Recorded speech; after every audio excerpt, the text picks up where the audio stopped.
Good morning students. Commercial law ਦੇ ਵਿੱਚ ਅਸੀਂ ਅੱਜ ਸੈਕਿੰਡ ਚੈਪਟਰ ਸਟਾਰਟ ਕਰਨਾ ਆ contract act the offer and acceptance. Previous chapter ਦੇ ਵਿੱਚ ਮੈਂ ਤੁਹਾਨੂੰ ਕੰਟਰੈਕਟ ਦਾ ਮੀਨਿੰਗ, ਉਹਦੇ ਅਸੈਂਸ਼ੀਅਲ ਐਲੀਮੈਂਟਸ ਤੇ ਉਹਨਾਂ ਦੀਆਂ ਕਲਾਸੀਫਿਕੇਸ਼ਨਸ ਕਰਵਾਈਆਂ ਸੀ। ਸਟੂਡੈਂਟਸ ਕੰਟਰੈਕਟ ਦਾ ਜਿਹੜੇ ਅਸੀਂ ਅਸੈਂਸ਼ੀਅਲ ਐਲੀਮੈਂਟਸ ਡਿਸਕਸ ਕੀਤੇ ਸੀ ਉਹਦੇ ਵਿੱਚ ਸਭ ਤੋਂ ਪਹਿਲਾਂ ਅਸੈਂਸ਼ੀਅਲ ਐਲੀਮੈਂਟ ਸੀਗਾ offer and acceptance, lawful offer and lawful acceptance. ਅੱਜ ਅਸੀਂ ਉਸੇ ਅਸੈਂਸ਼ੀਅਲ ਐਲੀਮੈਂਟਸ ਤੇ ਜਿਹੜਾ ਹੈਗਾ ਚੈਪਟਰ ਸਟਾਰਟ ਕਰਨਾ ਆ। ਹੁਣ ਅਸੀਂ ਜਿਹੜਾ ਸਾਡਾ ਕੰਟਰੈਕਟ ਆ ਉਹ ਸਟਾਰਟ ਕਿੱਥੋਂ ਹੁੰਦਾ ਆ? ਸਟਾਰਟ ਹੁੰਦਾ ਆ a proposal when accepted becomes a promise। so ਪਹਿਲੀ ਲਾਈਨ ਇਹ ਸੀ a proposal when accepted becomes a promise। ਹੁਣ ਦੇਖੋ ਇਹਦਾ ਮਤਲਬ ਕੰਟਰੈਕਟ ਦਾ ਸਟਾਰਟਿੰਗ ਪੁਆਇੰਟ ਕੀ ਆ? ਪ੍ਰਪੋਜ਼ਲ, ਯਾਨੀ ਕਿ ਆਫਰ ਕਰਨੀ। ਇਹ ਕੰਟਰੈਕਟ ਸ਼ੁਰੂ ਕਿੱਥੋਂ ਹੋਣਾ? ਇੱਕ ਆਫਰ ਤੋਂ ਸ਼ੁਰੂ ਹੋਣਾ। ਜਦੋਂ ਕਿਸੇ ਇੱਕ ਪਰਸਨ ਨੇ ਦੂਸਰੇ ਪਰਸਨ ਨੂੰ ਆਫਰ ਕਰਨੀ ਆ ਐਂਡ ਉਸ ਪਰਸਨ ਨੂੰ ਜਿਹਨੂੰ ਆਫਰ ਕੀਤੀ ਗਈ ਜਦੋਂ ਉਹਨੇ ਉਸ ਆਫਰ ਨੂੰ ਐਕਸੈਪਟ ਕਰਨਾ ਆ ਦੈਨ ਉਹਨੇ ਪ੍ਰੋਮਿਸ ਬਣਨਾ ਆ।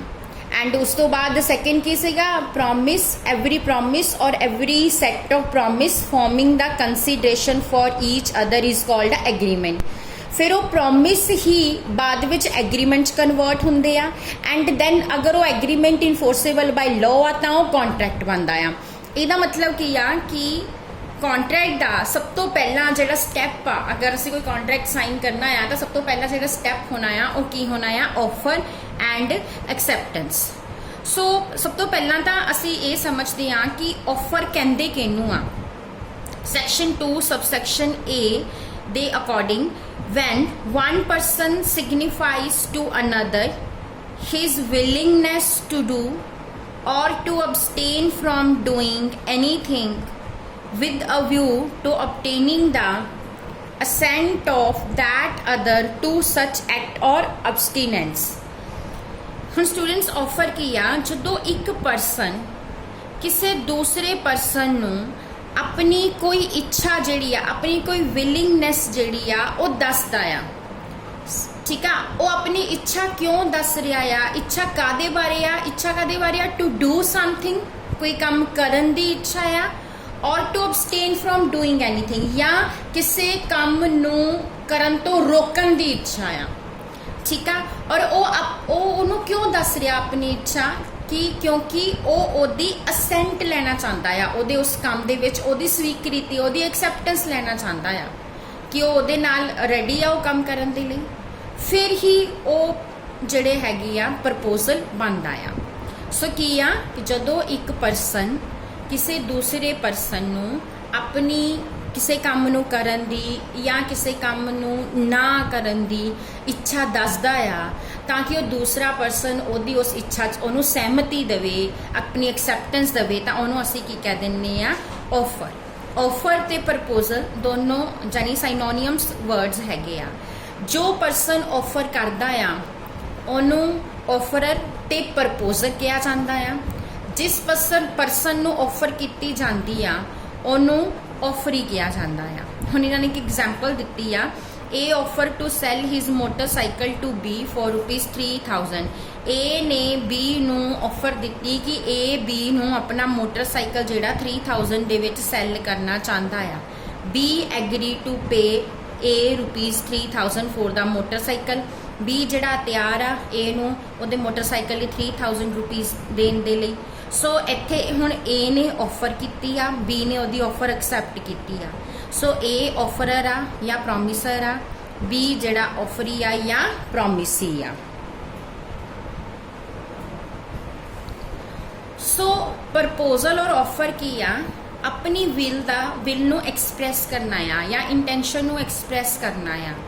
ਠੀਕ ਆ, ਔਰ ਜਿਹੜਾ ਪਰਸਨ ਪ੍ਰਪੋਜ਼ਲ ਦਿੰਦਾ ਆ ਜਾਂ ਆਪਣੀ ਇੱਛਾ ਨੂੰ ਐਕਸਪ੍ਰੈਸ ਕਰਦਾ ਆ, ਠੀਕ ਆ, ਉਹ ਕਿਉਂ ਕਰ ਰਿਹਾ ਆ? ਤਾਂ ਕਿ ਦੂਸਰੀ ਪਾਰਟੀ ਜਿਹੜੀ ਹੈਗੀ ਉਹ ਕਿਉਂ ਉਹਨੂੰ ਆਪਣੀ ਇੱਛਾ ਦੱਸ ਰਿਹਾ? ਤਾਂ ਕਿ ਦੂਸਰੀ ਪਾਰਟੀ ਉਹਦੀ ਇੱਛਾ ਲਈ ਉਹਨੂੰ ਸਹਿਮਤੀ ਦੇਵੇ। ਠੀਕ ਆ, ਸੋ ਅਗਰ ਅਸੀਂ ਇਸ ਡੈਫੀਨੇਸ਼ਨ ਦੀ ਗੱਲ ਕਰੀਏ ਜਿਹੜੀ ਅਸੀਂ ਹੁਣੇ ਕੀਤੀ ਆ, ਠੀਕ ਆ, ਉਹਦੇ ਅਕੋਰਡਿੰਗ ਆਫਰ ਦੇ 3 ਐਸੈਂਸ਼ੀਅਲ ਐਲੀਮੈਂਟਸ ਹੁੰਦੇ ਆ। ਸਭ ਤੋਂ ਪਹਿਲਾ ਹੈ ਐਕਸਪ੍ਰੈਸ਼ਨ ਆਫ ਵਿਲਿੰਗਨੈਸ ਟੂ ਡੂ ਔਰ ਨਾਟ ਟੂ ਡੂ ਸਮਥਿੰਗ। कि अपनी इच्छा ਨੂੰ ਐਕਸਪ੍ਰੈਸ ਕੀਤਾ ਜਾ ਰਿਹਾ, ਕੋਈ ਕੰਮ ਇੱਛਾ ਕਰਦੇ ਹੋ ਕੋਈ ਕੰਮ ਕਰਨ ਦੀ ਆ ਜਾਂ ਨਾ ਕਰਨ ਦੀ ਆ। Second, made to another person, offer ਜਿਹੜੀ ਹੈ ਕਿਸੇ ਦੂਸਰੇ ਪਰਸਨ ਨੂੰ ਕੀਤੀ ਜਾਂਦੀ ਹੈ। ਹਮੇਸ਼ਾ ਕਦੀ ਵੀ ਆਫਰ ਆਪਣੇ ਆਪ ਨੂੰ ਨਹੀਂ ਕੀਤੀ ਜਾਂਦੀ, ਯਾਨੀ ਕਿ ਦੋ ਪਾਰਟੀਆਂ ਹੋਣੀਆਂ ਜ਼ਰੂਰੀ ਆ, ਇੱਕ ਪਾਰਟੀ ਦੂਸਰੀ ਪਾਰਟੀ ਨੂੰ ਆਫਰ ਦੇਗੀ। And third, with the object of gaining the consent, ਉਹਨੂੰ ਕਿਉਂ ਇੱਛਾ ਦੱਸੀ ਜਾ ਰਹੀ ਹੈ, ਮਕਸਦ ਕੀ ਆ ਦੱਸਣ ਦਾ, ਕਿ ਉਹਦੀ ਸਵੀਕ੍ਰਿਤੀ ਲੈਣੀ, ਉਸ ਇੱਛਾ ਦੇ ਲਈ ਉਹਦੀ ਸਹਿਮਤੀ ਲੈਣੀ। ठीक है, सो एक ऑफर दे वैलिड होने ਲਈ ਕੀ ਐਸੈਂਸ਼ੀਅਲ ਐਲੀਮੈਂਟਸ ਹੈਗੇ ਆ। ਸਭ ਤੋਂ ਪਹਿਲਾਂ ਆਫਰ ਨੂੰ ਕਮਿਊਨੀਕੇਟ ਕਰਨਾ ਜ਼ਰੂਰੀ ਆ। ਠੀਕ ਆ, ਜਿਹਨੂੰ ਤੁਸੀਂ ਆਫਰ ਦੇ ਰਹੇ ਹੋ ਉਹਨੂੰ ਕਮਿਊਨੀਕੇਟ ਕਰਨਾ ਜ਼ਰੂਰੀ ਆ, ਦੱਸਣਾ ਜ਼ਰੂਰੀ ਆ। Second, it must be made with the view to create legal relation, जी आप ऑफर कर रहे हैं वो एक लीगल रिलेशन क्रिएट करने लिए कर रहे हैं, ना कि किसी तरह का कोई फ्रेंडली या डोमैसटिक रिलेशन क्रिएट करने लिए कर रहे हैं। And third, it must be definite and certain, offer जी सर्टन होनी चाहिए, क्लीयर होनी चाहिए, वो कोई भी वेगनैस नहीं होनी चाहिए। ठीक है, जिस तरह आप एग्जाम्पल की पढ़ी सी कि ए ऑफर कर रहा बी नू अपना मोटरसाइकिल सेल करने के लिए 3000, सो एवरीथिंग इज क्लीयर। ठीक है, बट अगर यहो जी कोई ऑफर की जाती कि ए जोड़ा है बी नू ऑफर कर रहा अपना मोटरसाइकिल जिन्ना भी बी देने लिए तैयार है, जो भी प्राइस पे करने लिए तैयार है, हुण इत्थे वेगनैस आ, क्लैरिटी नहीं आ, प्राइस मैंशन नहीं आ, जिन्ना भी दा की मतलब आ, कोई मतलब नहीं हैगा। सो इसलिए ऑफर जी क्लीयर ते सर्टन ते डेफिनेट होनी चाहिए आ। हुण असी इन्हां एसेंशियल एलीमेंट्स के बेसिस ते जिहड़ा हैगा ऑफर्स नूं 3 कैटेगरीज दे विच डिवाइड करते हैं। सब तो पहला आंदियां आ general and specific offers, second हुंदा आ offer and invitation to offer, and third हुंदा आ स्टैंडिंग ऑफर। ठीक है स्टूडेंट्स, हुण आपां काइंड्स ऑफ ऑफर की गल करिए तो पहला असी उन्होंने क्लासीफाई करना है on the basis of how an offer is a made, offer किद्दां कीती जा रही है। अगर how an offer is made के बेसिस से आप ऑफर नूं क्लासीफाई करांगे तो दो तरह की ऑफर हुंदी आ स्टूडेंट्स, एक एक्सप्रैस हुंदी आ, एक इंप्लाइड हुंदी आ।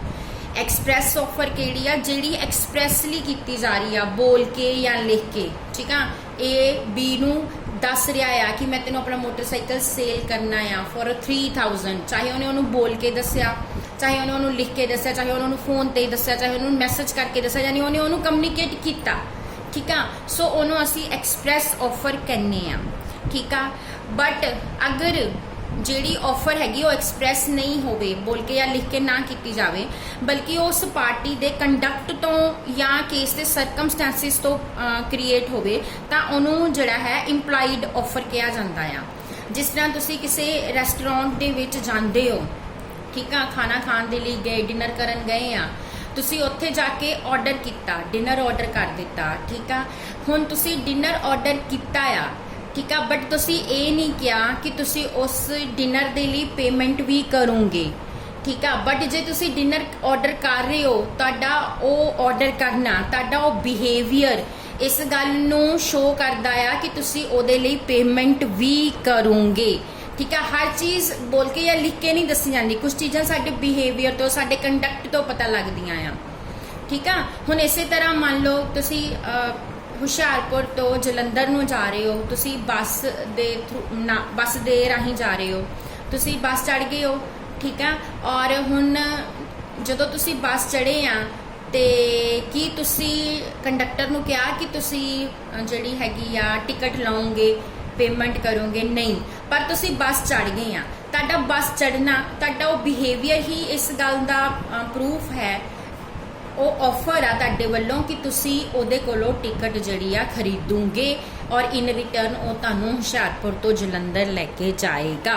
सो हर ऑफर जिहड़ी आ एक्सप्रैस नहीं हुंदी, कुछ ऑफर्स जिहड़ियां इंप्लाइड ऑफर्स भी हुंदियां आ। ठीक है, उस तो बाद नैक्सट है to whom an offer is made. अगर असीं इहदी क्लासीफिकेशन करनी है इस बेसिस ते भी ऑफर किहनूं कीती जा रही आ, तां सब तो पहलां आंदी आ स्पैसिफिक ऑफर। मैं तुहानूं पहला भी दस्सिया जनरल एंड स्पैसिफिक ऑफर।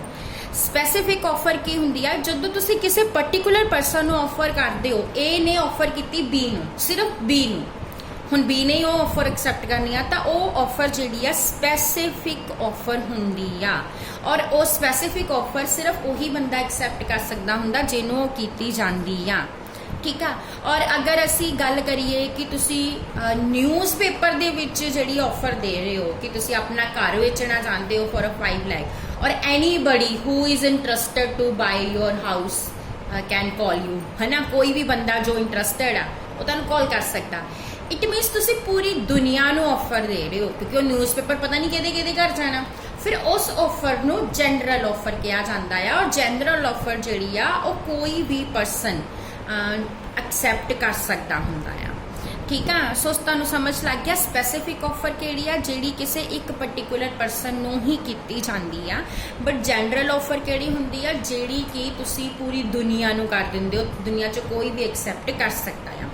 ਇਹਦੇ ਵਿੱਚ ਨਾ ਅਸੀਂ ਇੱਕ ਕੇਸ ਜਿਹੜਾ ਉਹ ਡਿਸਕਸ ਕਰਨਾ ਆ ਇਸ ਪੁਆਇੰਟ ਦੇ ਵਿੱਚ, ਕਾਰਲਿਲ ਐਂਡ ਵਰਸਸ ਕਾਰਬੋਲਿਕ ਸਮੋਕ ਬੋਲ ਕੰਪਨੀ ਆ।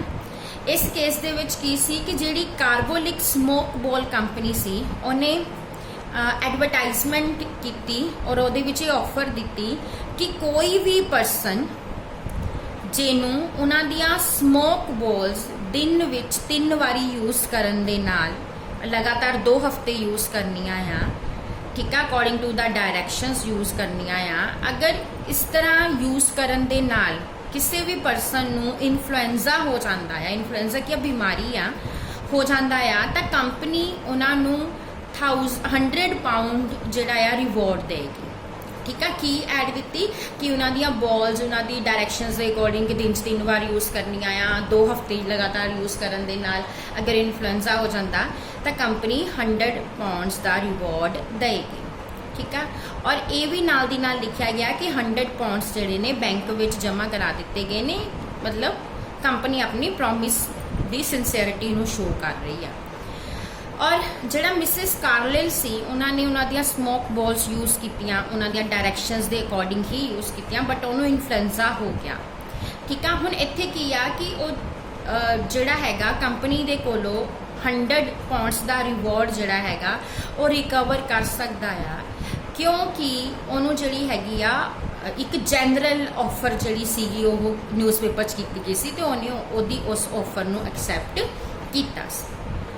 ਹੁਣ ਨੈਕਸਟ ਇਹਦੇ ਵਿੱਚ ਹੈ an offer must be distinguished from, offer ਨੂੰ ਦੀਆਂ ਕੁਝ ਡਿਫਰੈਂਸਿਸ ਨੇ, ਕੁਝ ਹੋਰ ਜਿਹੜੇ ਪੁਆਇੰਟਸ ਆ ਉਹਨਾਂ ਨਾਲੋਂ। ਸਭ ਤੋਂ ਪਹਿਲਾਂ mayor statement of intention. Intention ਕਈ ਵੇਲੇ ਕੀ ਹੁੰਦਾ ਕਿ ਅਸੀਂ ਵੈਸੇ ਹੀ ਜਿਹੜਾ ਕਿਸੇ ਦੇ ਨਾਲ ਗੱਲ ਕਰਦੇ ਆ ਵੈਸੇ ਹੀ ਆਪਣੀ ਇੰਟੈਂਸ਼ਨ ਦੱਸਦੇ ਆ ਕਿ ਮੈਂ ਜਿਹੜਾ ਚੰਡੀਗੜ੍ਹ 'ਚ ਫਲੈਟ ਲੈਣਾ ਚਾਹੁੰਦਾ ਆ ਜਾਂ ਮੈਂ ਉਹ ਪਾਰਟਿਕੂਲਰ ਕਾਰ ਜਿਹੜੀ ਹੈਗੀ ਆ ਠੀਕ ਆ ਉਹ ਖਰੀਦਣਾ ਚਾਹੁੰਦਾ, ਮੈਂ XUV 500 ਖਰੀਦਣਾ ਚਾਹੁੰਦਾ ਆ। ਸੋ ਉੱਥੇ ਜੋ ਤੁਸੀਂ ਕਿਸੇ ਨੂੰ ਇੱਦਾਂ ਦੱਸਦੇ ਹੋ ਤਾਂ ਉਹ ਜਸਟ ਤੁਹਾਡੀ ਇੰਟੈਂਸ਼ਨ ਜਿਹੜੀ ਹੈਗੀ ਕਿ ਵੈਸੇ ਹੀ ਤੁਸੀਂ ਦੱਸ ਰਹੇ ਹੋ ਕਿ ਤੁਸੀਂ ਇਹ ਕਰਨਾ ਚਾਹੁੰਦੇ ਹੋ। ਉੱਥੇ ਤੁਹਾਡੀ ਇੰਟੈਂਸ਼ਨ ਇਹ ਨਹੀਂ ਹੈ ਕਿ ਉਹ ਬੰਦਾ ਤੁਹਾਨੂੰ ਉਹ ਕਾਰ ਵੇਚੇ ਜਾਂ ਉਹ ਬੰਦਾ ਤੁਹਾਨੂੰ ਚੰਡੀਗੜ੍ਹ 'ਚ ਫਲੈਟ ਲੈ ਕੇ ਦੇਵੇ। ਨੋ, ਤੁਹਾਡੀ ਇੰਟੈਂਸ਼ਨ ਜਿਹੜੀ ਹੈ ਇਹੋ ਜਿਹੀ ਨਹੀਂ ਹੁੰਦੀ, ਉਹਦੀ ਅਸੈਂਟ ਲੈਣ ਦੀ ਨਹੀਂ ਹੁੰਦੀ। Second, an invitation to offer. Students, invitation to offer is also different from the offer. Invitation ਹੁੰਦਾ ਆ ਕਿ ਅਸੀਂ ਨਿਊਜ਼ਪੇਪਰ ਦੇ ਵਿੱਚ ਲੋਕਾਂ ਨੂੰ ਇਨਵਾਈਟ ਕਰਦੇ ਆ ਕਿ ਸਾਨੂੰ ਆ ਕੇ ਆਫਰ ਕਰੋ ਠੀਕ ਆ। ਜਿਸ ਤਰ੍ਹਾਂ ਕਿ ਆਪਾਂ ਮਾਲ 'ਚ ਜਾਂਦੇ ਆ, ਸ਼ਾਪਿੰਗ ਕਰਨ ਜਾਂਦੇ ਆ, ਉੱਥੇ ਬਹੁਤ ਸਾਰੀਆਂ ਗੁੱਡਸ ਜਿਹੜੀਆਂ ਡਿਸਪਲੇ ਤੇ ਹੁੰਦੀਆਂ ਵਿਦ ਪ੍ਰਾਈਸ ਟੈਗ ਠੀਕ ਆ।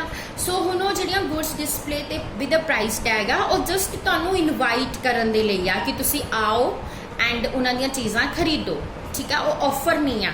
ਐਂਡ ਜਦੋਂ ਤੁਸੀਂ ਉਹਨੂੰ ਚੁੱਕ ਲੈਂਦੇ ਹੋ ਉਸ ਚੀਜ਼ ਨੂੰ ਲੈ ਲਿਆ ਐਂਡ ਤੁਸੀਂ ਕੈਸ਼ ਕਾਊਂਟਰ ਤੇ ਜਾਂਦੇ ਹੋ, ਦੈਨ ਤੁਸੀਂ ਉੱਥੇ ਜਾ ਕੇ ਕਹਿੰਦੇ ਹੋ ਕਿ ਮੈਂ ਆਹ ਵਾਲਾ ਪਾਰਟਿਕੂਲਰ ਜਿਹੜੀ ਡਰੈਸ ਹੈਗੀ ਆ ਇਹ ਖਰੀਦਣੀ ਆ ਠੀਕ ਆ।